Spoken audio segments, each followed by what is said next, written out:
You're listening to Cards to the Moon, a podcast about trading cards from both a collector and investor perspective.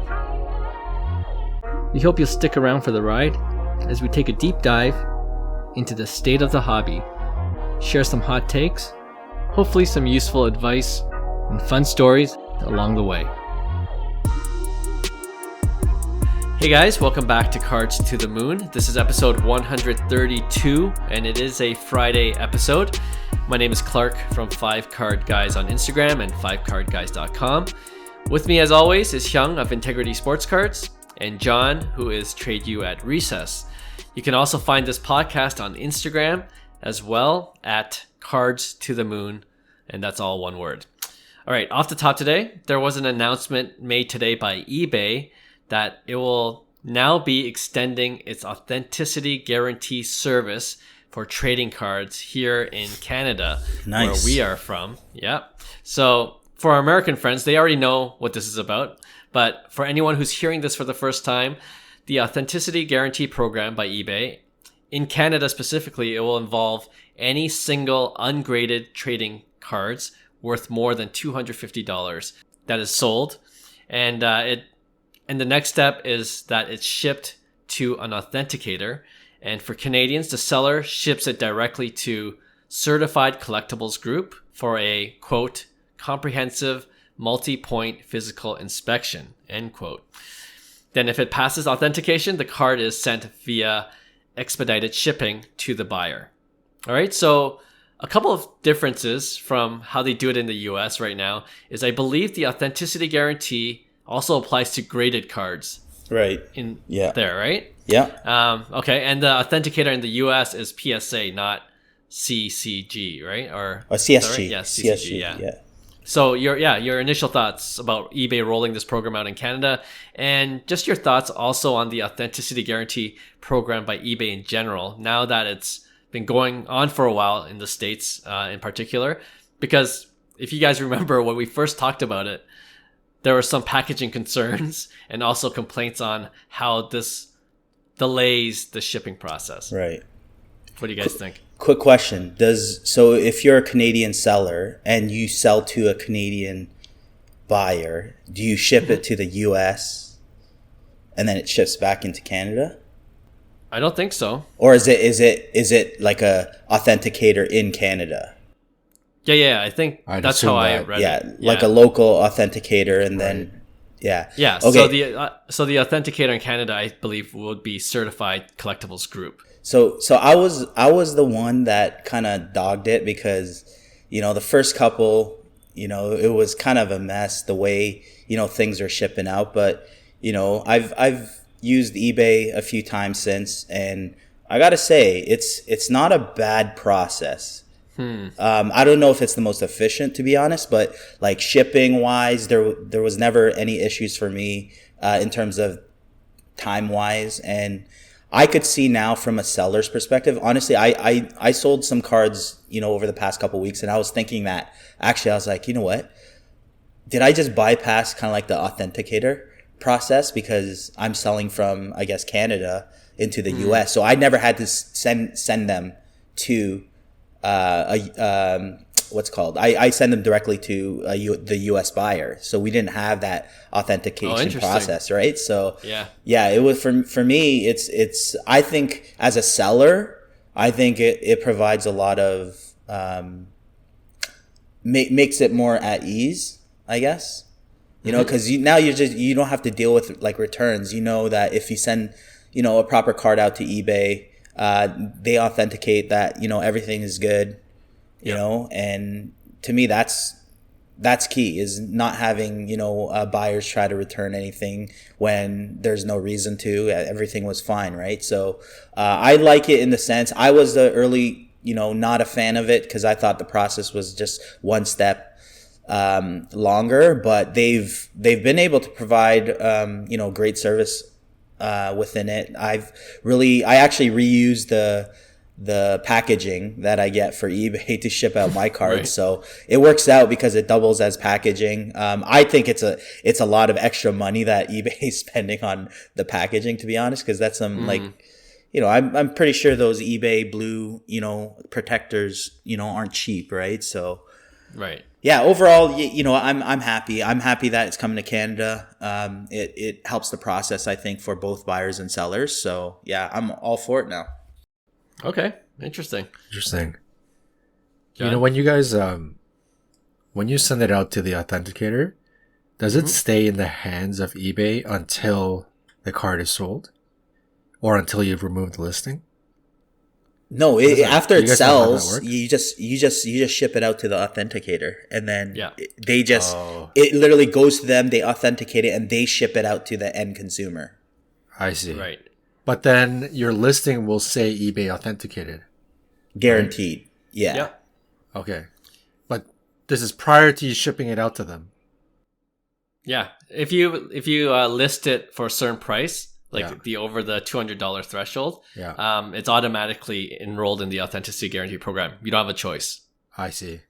And then once you send it out and they deem that it's not authentic, and then some kind of issue or refund starts They happening send it from there. back to you. Okay. Yeah. Okay. Yeah, I think I mean, ever since it first came out and there were some, so-called shipping issues, I haven't heard of any complaints since. I don't know about you guys, but not one mention on social media. So it seemed like it was going well. Our buddy Andrew did get a card that I saw was through the eBay, and the packaging looked pretty slick. It was well packaged. It looked really like premium.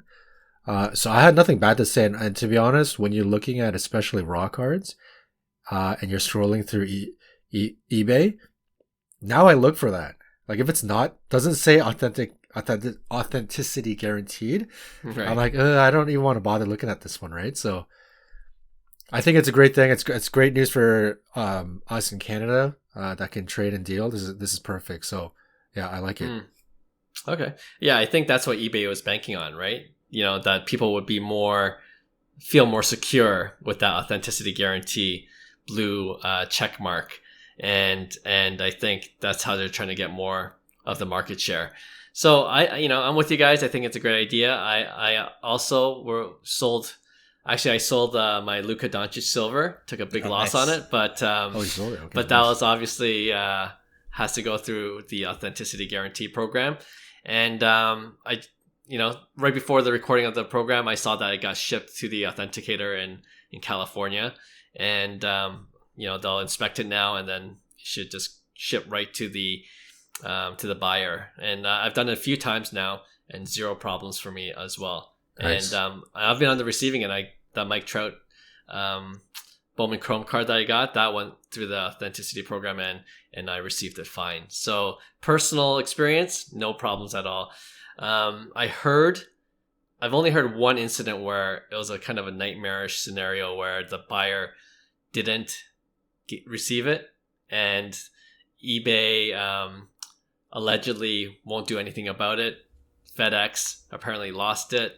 Right. And, they're just pointing fingers at that point. Like FedEx is pointing at eBay, eBay is pointing at FedEx, and the person that sold the card is kind of SOL, right? So that's the only time I've heard of an incident. So you're really relying on eBay to pull through for your shipping, because then you're telling me the seller gets the hit on that one?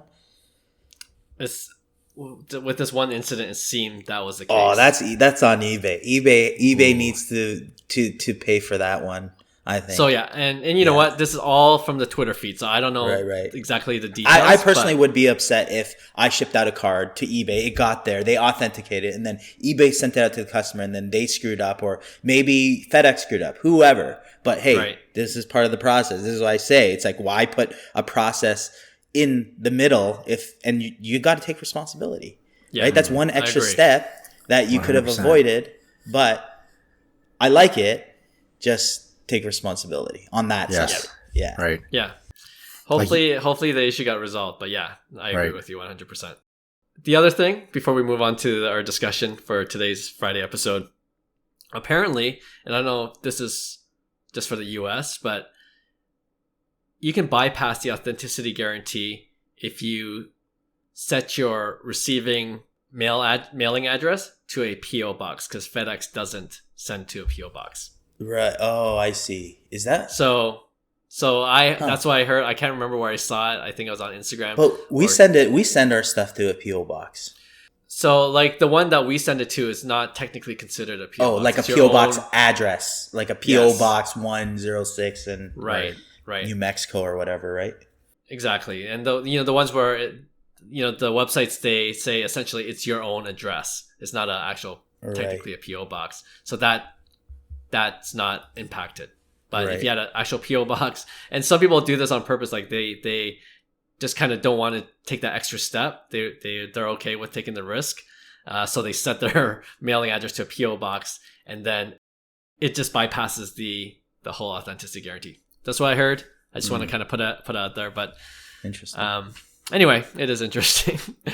Okay, let's just go on to our discussion today. We haven't had a chance to talk about this yet on the pod, but I thought we could discuss Ken Goldin's Netflix series on this Friday show. It's called The King of Collectibles, The Goldin Touch, and it's a 6-part series that features a kind of behind-the-scenes look at the Goldin auction house located in New Jersey.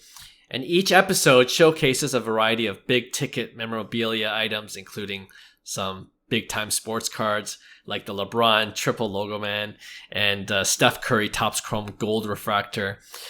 But yeah, anyway, did you guys get to see it? And if you did, what you think of it? And if you didn't catch all the episodes yet, I'm wondering what kind of impact do you think a Netflix series like this will have for the hobby, if any? I didn't watch all the episodes, but I kind of skimmed through because I'm just short on time. But I will say, one, I will say it's a genius marketing ploy for Goldin, first and foremost. They totally basically solidified them as the expertise. And if you think about it, I know they're going to catch a lot of slack. So let's put out all the typical responses. Oh, this was during the hobby hype. The appraisals are off. Right. Fair enough. It was recorded before. Good observation. But for me, the way Ken basically went about this, I think it brings enormous value to Goldin auctions, first and foremost. But it also brings a lot of value to the hobby.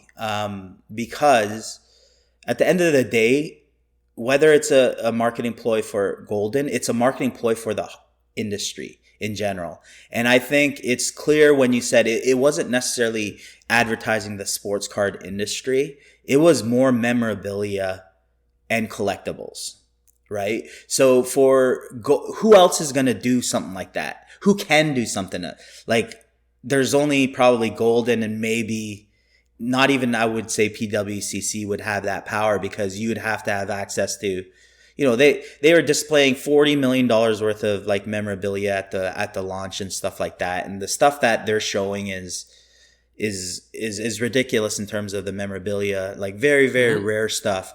And from a whole hobby standpoint, I think it's great that they're marketing, that memorabilia, sports memorabilia. It's a huge, huge market, first and foremost, including cards, right? So to me, that in itself, reaching the Netflix platform, you could say that it's too commercialized now and it's watered down, but it's bringing enormous amounts of people into the hobby, in my opinion. And it's literally a marketing ploy to bring more people, and it's part of Fanatics' strategy as well. And it's better for everybody involved at that level to be able to, execute something of this magnitude. I've seen the production quality, and coming from a production background, I'm dabbling into that and the complexity of it. And some people will say, oh, it's cringe worthy on some things where it's staged. Just try creating something out of nothing and try creating a storyline and translating that into a media form. Good luck.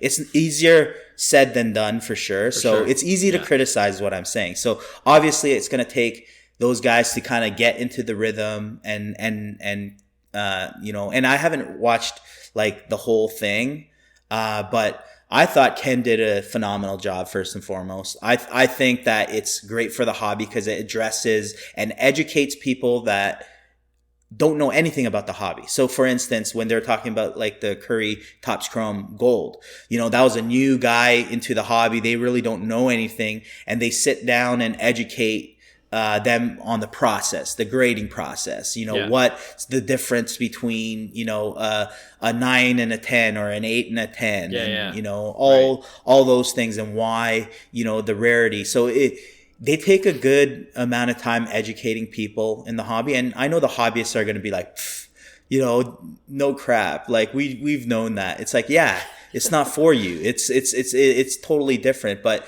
for me, I appreciate things like that, because if I'm a holder of rare cards, and to me, it's all about rare memorabilia, scarcity, like, whether it's moments, if you're a collectible, there's a Jackie Robinson jersey, for instance. It's like, that's insane. Like, that's like, we're not even talking about cards. They're talking about scarcity, things that you can't buy anymore. So I think that's the overall take on my way of the way I look at the hobby. That's what investing is all about, and enjoying sports at the same time, because it is historic. You do own a piece of history, and there are cards that are iconic, and like the 52 Mantle. It's like, is it saying that Mickey Mantle's the best player that ever existed? No. But that card is iconic. It's a piece of art. So therefore, a lot of people equate, how can this card be worth that much more than this card?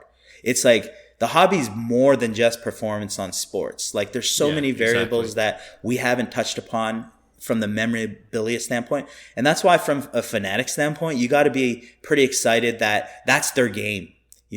That's their game. And you have guys like Michael Rubin and, Ken Goldin, and some people will have their opinions on this. I'm not here to blow smoke up their asses. Like, it is what it is. To me, I'm just looking at it from a hobby health standpoint. Is it good for us, or is it going to hurt us in the long run? I don't think it's going to hurt us. I think it's going to bring in a new set of collectors and people who love sports. There are a lot of people that aren't involved in the hobby, right? So that just creates more of a supply demand for any collectible that you own, right? And it will change the dynamics of the hobby. So that's kind of like my 2 cents on that. Like, whether, you could criticize the production or whatever you want. I thought it was produced well, and I think it's healthy for the hobby and great for everybody in the marketing side, from Goldin to the hobby.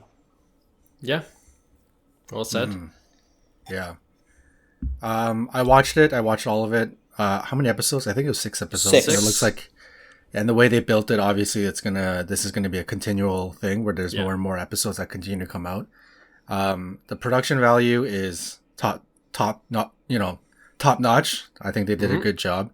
You can tell, like, the first 1 or 2 episodes, certain scenes and certain scenarios, they did have to produce it. It's clearly, like, what's actually happening in the scene, I'm sure either happened prior or is a real thing, like meeting up with the buyer or the client. It's a real thing, but then perhaps the producer says, can you guys, in this scene, can you guys maybe talk about this or whatever, right? So you can tell the way that they're talking. There was kind of like a little bit of like awkward acting involved. So it did come out. I mean, I'm not going to lie. It was pretty cringy watching like the first couple of episodes. Right. But once you get to like episode 5 and 6, for those that didn't like, maybe tuned off and then didn't continue on, they actually get pretty comfortable in front of the camera. So you got to give them a bit of credit. Like, I can't criticize them because I would probably be the cringiest one on camera. So, so I can't blame them. Like, I mean, I think it was perfectly fine. Yeah. And in terms of, who this benefits, Hyung hit it, man. Like, Goldin is number one benefiter of this, right? If you watch other similar types of programs, like, for example, the most popular one is Pawn Stars. Right. I mean, Pawn Stars was a little shop that nobody knew about on the Las Vegas Strip. And now people, when visiting Vegas, make it a point to go visit the Pawn Stars store. And there's like a 2-hour lineup just to get in there, right? Like, this is clearly going to bring Goldin's company and branding to the eyes of the masses. That's number one for sure. And then in terms of the rest of the hobby and the industry, for sure. I mean, I'm going to go back to Pawn Stars, but when you look at Pawn Stars, like the awareness, if you ever watch Pawn Stars, I was a big fan. I watched a lot of it. It brings a ton of awareness, right? A ton of awareness of all these different things that are of value that you never thought were of value, right? And in terms of, will this bring more hobbyists in? I'm sure it will. Would it bring more investors in, and maybe some folks that you don't really want to be, the purists and the hobbyists and the in this? Yeah, it'll attract anybody and anyone, people looking to make money, whatever. It's going to attract because of that awareness, right? And so I think I think it's going to benefit the hobby for sure in that way. Like, I think, the silver lining is the three of us, we're the stereotypical story, right? We're around 40 years old. We collected in the 90s during the junk wax era. Everybody goes to college and university, and you kind of you don't have time to be collecting cards. And then you kind of come back into it. We all kind of came back to it in the last couple of years. We have friends, because let's be honest, probably every single one of our friends in the early 90s, we all collected cards. And how many of us now are in the hobby? Like the three of us and a handful of other guys. Like, I could name all of my friends who had baseball cards or hockey cards at some point in their life, right? Right. So this kind of show, if they end up watching it, it could start to make them now, as much as we try to, if we talk about it, people are going to be like, oh, that's kind of, you guys are crazy. I can't believe you collect cards. But then if they watch like a really well produced Netflix program, they're gonna be like, "Whoa, okay, let me see this a little differently." I agree. Right. Hey, I remember collecting cards. Okay. So absolutely, I think point. it'll help. We'll see what the real impact is, but I think it's certainly a positive for the hobby.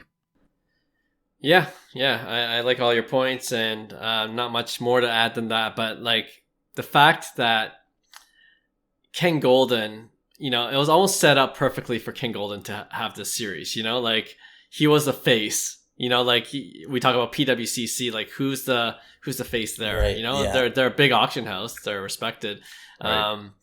Heritage auctions, same, like you don't know who's in charge, who's the guy, that's kind of running the show there, but you got the salesman in Ken, you got the entertainer in Ken, so it's kind of a no-brainer for Netflix producers, I'm sure, to say like, hey, we could center a series around this guy, and whether you like him or not, I know there's heavy detractors, people that just don't like Ken for who he is, but I mean, you can't take away from what he's accomplished and what he's built. I will say this. I've personally dealt with Goldin and I had a bad experience. I've personally dealt with Ken and had a tremendous experience. So for me, like at the end of the day, like it is what it is. Like you said, a lot of people are gonna, hate on the guy. But for me, I have no stake in the game. I've nothing with Goldin. I don't even care to partner up with anybody, but Ken Goldin was a stand-up guy, quality guy, cares about the hobby. He has the pull and flex to basically show off what he's accomplished in the hobby. Like I said, and you said, who else is going to do it? Who else can flex the way he flexes right now, right? So it's and then on top of that, having guys like Drake, Mike Tyson, they've done it right in terms of getting the right people involved, in terms of getting the eyes out there for sure. Yeah. I hope there's going to be a season 2. I would definitely watch it. And I like your point too, John. Like all the people that are on the periphery of the hobby that collected in the past, this might be the thing that gets a few more into the hobby at least. And I guess that's just great for the hobby in general. You want more people to come in to the space to make the industry sustainable, right? And this is, I think Hyung, you mentioned it. This is the Fanatics game plan. They say they want a 10x. Yeah. The only way you do that is you need to get people into the hobby, 100%. New people into the hobby, not the same old guys, not the same old crew. You need new people that, low hanging fruit are the ones that collected in the past. Get them interested in again. And then you work also on, people that might collect other things, other than sports cards. It's all kind of related. I always joke with my wife now. I'm like, I totally get why you love collecting bags. I totally get it. Before it's like, why? It's so expensive. It's just a piece of leather. See, that's where you went wrong. You admitted that. You're screwed. Because God knows how much you spend on cards, Clark. What? $100? That's it. Okay. If my wife is listening, $100. Okay.